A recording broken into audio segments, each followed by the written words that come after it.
Sebuah cerita tentang terjadinya seekor kunang-kunang. Untuk kamu adik-adikku, dimanapun kamu berada, kiranya cerita ini dapat menginspirasi kita agar kita dapat menyayangi adik-adik kita, menyayangi orang tua kita, dan tetaplah rajin belajar agar apa yang kamu impikan dapat tercapai di kemudian hari. Selamat menyaksikan.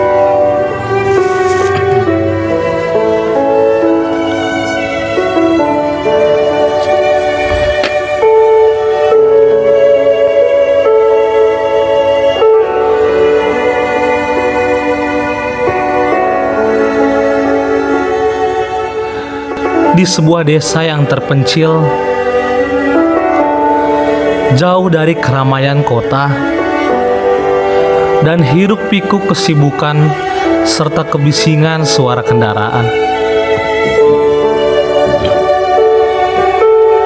Tepatnya di desa Laubatu, di lereng bukit Uruk Daholi. Desa Laubatu dihuni berpenduduk tidak lebih dari 50 kakak. Kesibukan penduduknya adalah bercocok tanam dan mengharapkan hasil hutan untuk penyambung hidup.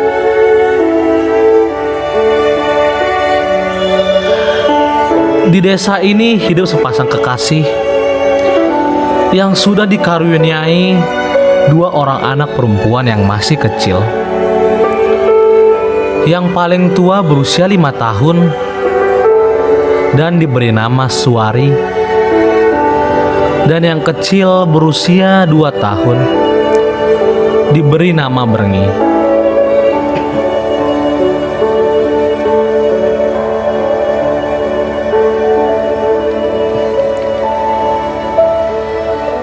Seperti biasanya, sang ibu kedua anak ini meninggalkan mereka untuk pergi ke ladang. Jarak dari rumah ke ladang cukup jauh, berkisar 5 km jauhnya. Mereka mempunyai 2 lahan yang berbeda. Yang satu masih harus dikerjakan, dan yang satu lagi sudah selesai ditanam, sehingga si bapak pergi ke hutan seperti bapak-bapak lainnya untuk mencari hasil hutan. Si bapak ini berangkat ke hutan seperti biasanya. Setelah peralatan semua sudah siap, pembekalan juga sudah siap, maka tibalah saatnya mereka berkumpul di balai desa. Sang pemimpin perjalanan kali ini ditunjuklah ayah dari gadis itu, yang dimana artinya si bapak ini harus bertanggung jawab penuh terhadap anggotanya di hutan. Bila mana ada terjadi sesuatu, maka harus diselesaikan dengan baik, termasuk bagaimana menangani bila mana terjadi serangan binatang buas terhadap rombongan mereka.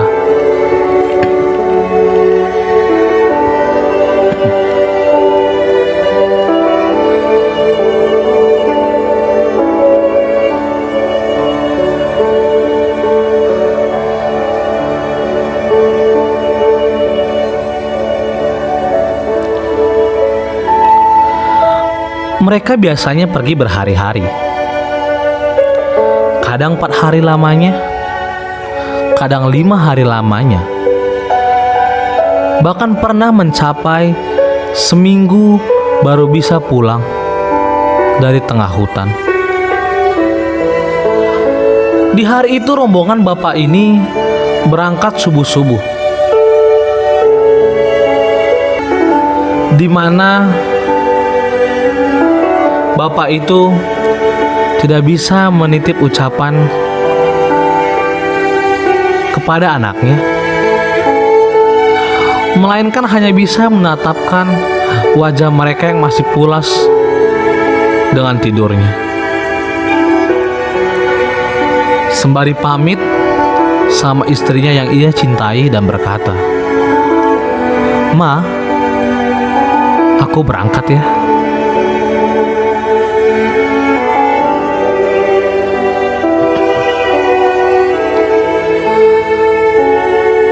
Matahari semakin tinggi.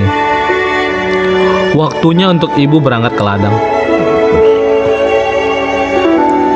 Sang ibu pun menitipkan pesan kepada anaknya yang paling besar bernama Siwari,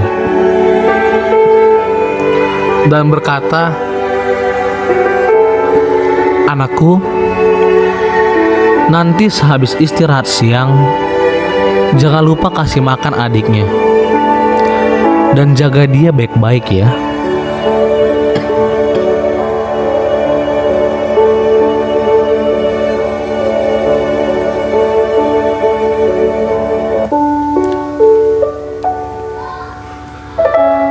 Jikalau adikmu menangis, ambilkan mainan apa yang dia mau.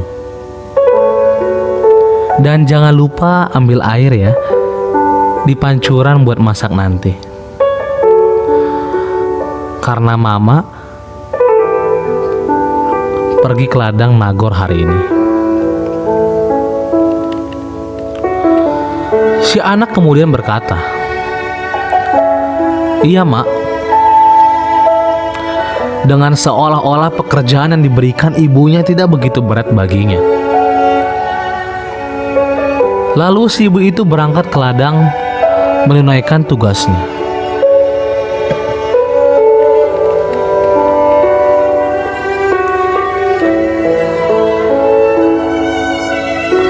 Seperti biasanya, setelah anak ini istirahat, maka ia menyiapkan makanan buat adiknya lalu diberikannya makan. Dan sambil menggendong adiknya, dia pergi ke pancuran untuk mengambil air untuk persiapan masak.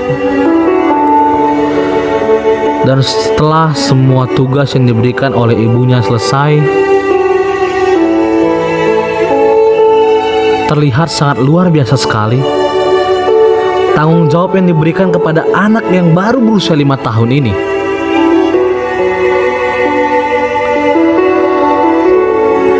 Dan tibalah saatnya untuk bermain. Dan sesampainya di lapangan,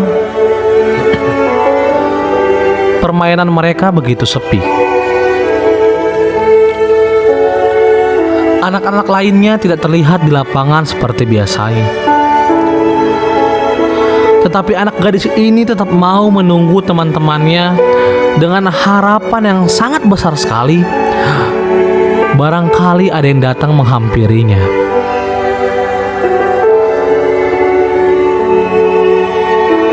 Dan setelah sekian lama menunggu dan hampir jenuh,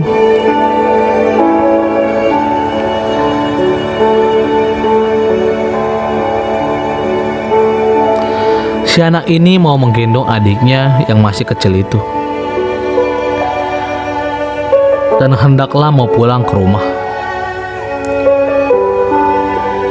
Dan di dalam waktu yang bersamaan, pada saat itu adiknya menangis, merengek sambil menunjuk ke arah belakang kakaknya. Dan kakaknya tidak mengerti maksud adiknya, sambil berkata, "Ada apa, Dek? Udah ya, jangan nangis ya sayang. Mama kita bentar lagi pulang kok. Nanti pasti mama akan bawa oleh-oleh yang sangat enak sekali. Udah ya, jangan nangis." Tetapi si adik ini masih tetap menunjuk ke belakang kakaknya sambil menangis. Lalu si kakak ini dengan rasa yang penasaran menoleh ke belakang, dan dia melihat ada seekor kupu-kupu yang sangat cantik dan sangat menawan. Lalu si gadis itu mengejar kupu-kupu itu dan mau menangkapnya untuk mainan adiknya. agar adiknya tidak lagi menangis. Kupu-kupu itu selalu terbang tidak jauh dari tempat mereka duduk.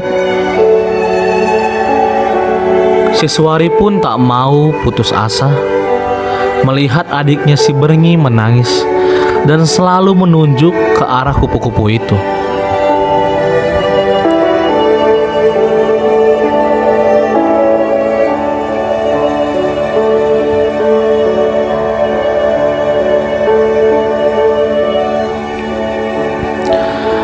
Lalu Suari menggendong adiknya lagi lebih dekat kepada kupu-kupu itu dan meletakkan adiknya lagi.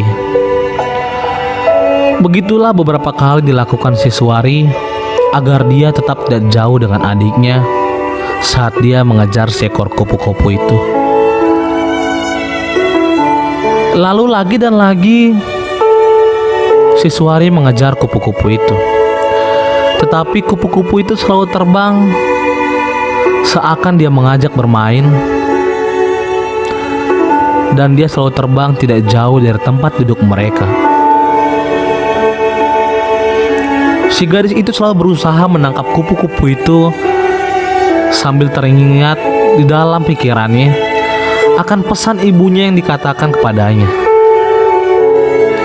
"Nak, bila mana adikmu menangis, maka berilah mainan yang diinginkannya ya." Si gadis itu lebih semangat lagi menangkap kupu-kupu itu meskipun selalu gagal. Dan tetap tidak terasa bahwa si gadis itu telah masuk ke arah pinggiran hutan. Tetapi karena ada niat yang sangat dalam terhadap adiknya agar adiknya tidak menangis, ia selalu mengejar kupu-kupu itu.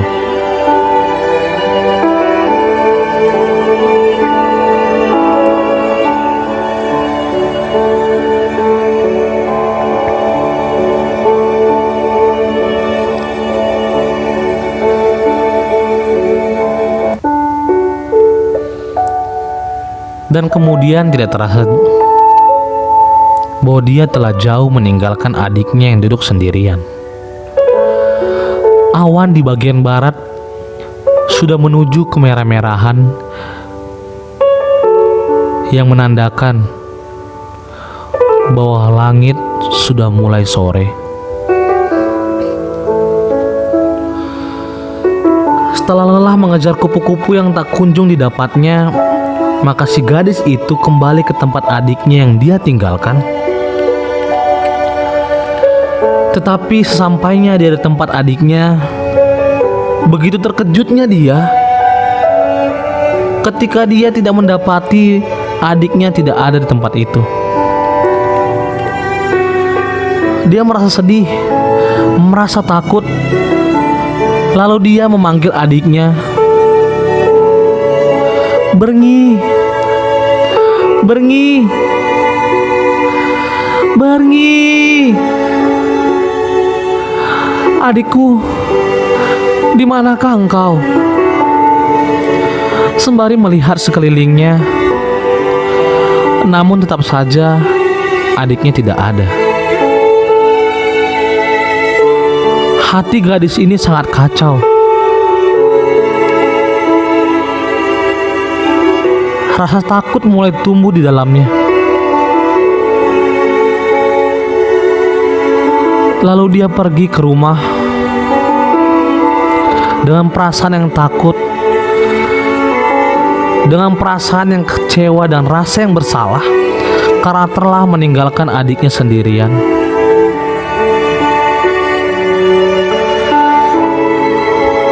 Tetapi di tengah perjalanan dia berpikir,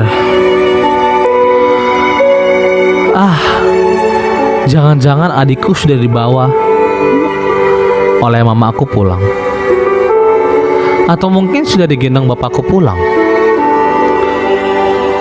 Dan pemikiran itulah yang timbul dalam benaknya, sedikit demi sedikit untuk mengobati rasa kecemasannya.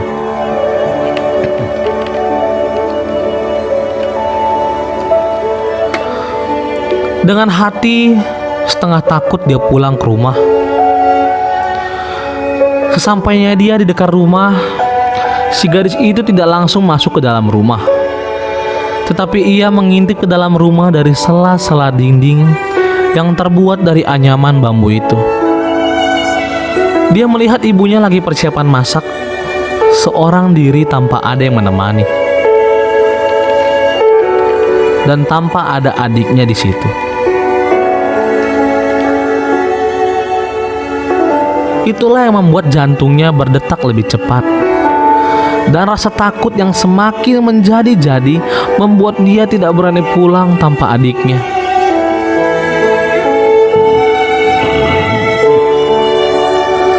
Kemudian dengan berlahan dia pergi untuk meninggalkan rumahnya dan menyisir lagi perjalanan dengan adiknya tadi sore saat mereka masuk ke dalam hutan. Tetapi itu semua tidak membuahkan hasil, dan adiknya tidak pernah ditemukannya. Hingga hari berganti hari, waktu berganti waktu, dia tetap mencari adiknya, tetapi tetap saja tidak dapat ditemukannya. Hingga tepat di hari yang ketujuh, yang dimana dia telah mencari adiknya, dan di hari itu adalah hari sumpahnya kepada adiknya.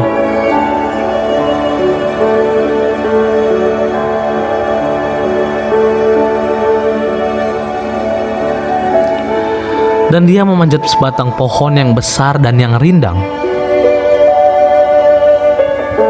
Dan sesampainya di atas pohon yang tinggi itu, dia semakin lelah karena sudah berhari-hari tidak makan. Badannya pun sudah sempoyongan, matanya mulai buram, dan suaranya mulai terbata-bata. Maka dengan sekuat tenaga dia bersumpah dan berkata dengan keras, dengan meneteskan air mata, dia mengatakan,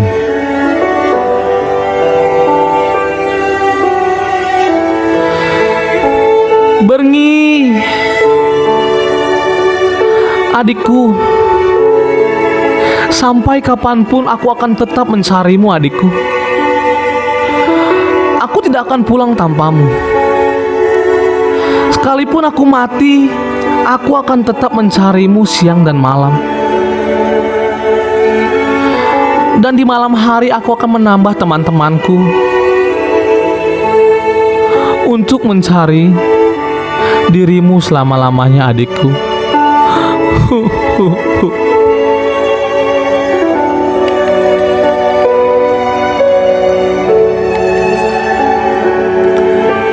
Si gadis bernama Suari itu pun menembuskan nafas terakhirnya di atas pohon yang rindang. Dan tepat di hari yang ketujuh, badannya membusuk dan banyak belatungnya.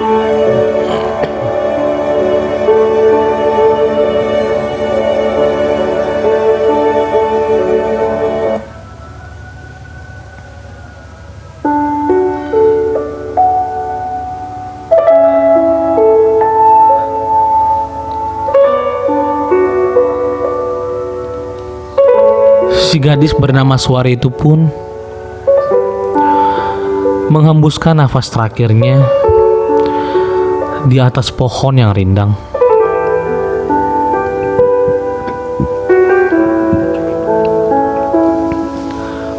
Dan tepat di hari yang ketujuh, badannya mulai membusuk dan banyak belatungnya.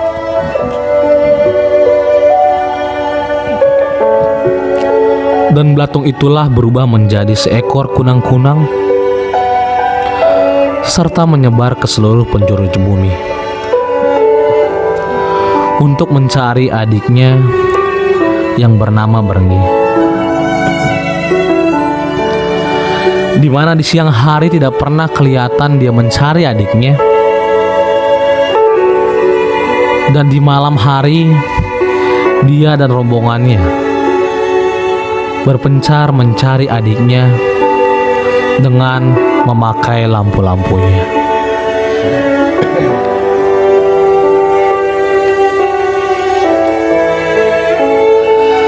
Nah, demikianlah cerita dongeng terjadinya seekor kunang-kunang. Untuk adik-adikku semua, dimanapun kamu berada, jagalah adikmu, sayangilah orang tuamu, dan patuhlah kepada mereka.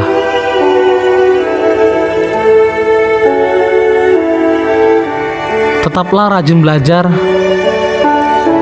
agar apa yang kamu impikan dan apa yang kamu cita-citakan dapat terwujud di kemudian hari. Ingatlah waktu dan jangan lupa untuk ibadah. Kiranya cerita dongeng hari ini dapat menjadi sebuah inspirasi untuk kita semua.